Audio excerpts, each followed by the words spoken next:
Hi friends, 2026 தேர்தலில் தளபதி நேரடியாக களமிறங்க போற தொகுதி விருதாச்சலம் அப்படின்ற மாதிரியான ஒரு தகவல் இப்போ ட்ரெண்ட் ஆயிட்டு இருக்கு. அதாவது ஒரு வீக்லி மேகசைன்ல விருதாச்சலத்தை குறிவைக்கும் விஜய் அப்படின்ற மாதிரி ஒரு ஆர்டிக்கல் வந்திருக்கு. இதுல என்ன போட்டிருக்காங்கன்னா, விஜய்க்கும் வி, விருதாச்சலத்துக்கும் வி.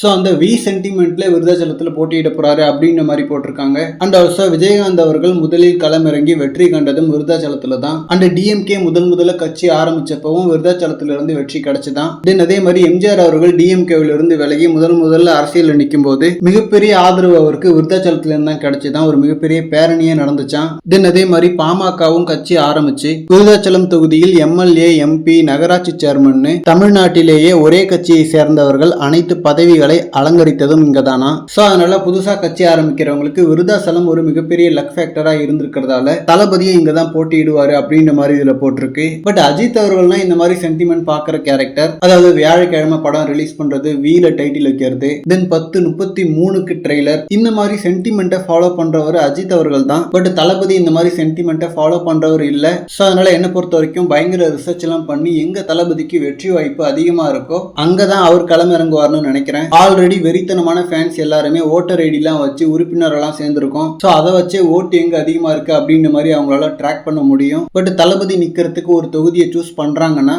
டெஃபினட்டா இன்னும் நிறைய டேட்டாஸ் அண்ட் விஷயங்கள்லாம் பார்ப்பாங்க. பட் அது என்னன்றது நமக்கு தெரியல. பட் எங்க நின்னாலும் தளபதி கன்ஃபார்மா எம்எல்ஏ ஆயிடுவாரு அப்படின்ற ஒரு நம்பிக்கை எல்லாருக்குமே இருக்கு. ஏன்னா பெருசா இம்பாக்டே பண்ணாத கமல் அவர்களே கிட்டத்தட்ட கோயம்புத்தூர்ல ஜெயிக்கிற மாதிரி வந்தாரு. சோ அதனால தளபதி நிக்கிற தொகுதியில ஒரு அசால்ட்டா ஜெயிச்சிருவாரு எப்படியும். ஓகே ஃப்ரெண்ட்ஸ், எலெக்ஷனுக்கு இன்னும் ஒரு வருஷம் இருக்கு. சோ அதனால அபிஷியலா எந்த தொகுதின்னு கன்ஃபார்ம் ஆக இன்னும் கொஞ்சம் டைம் ஆகும்னு நினைக்கிறேன். மேபி விருதாச்சலமே இருந்தாலும் ஆச்சரியப்படுறதுக்கு இல்ல. ஓகே ஃப்ரெண்ட்ஸ், இந்த மாதிரி தளபதி பத்தின ஹாட் அண்ட் அப்டேட்ஸ்க்கு நம்ம விஜய் ஃபோர்ட் சேனலை சப்ஸ்கிரைப் பண்ணுங்க. தேங்க்யூ.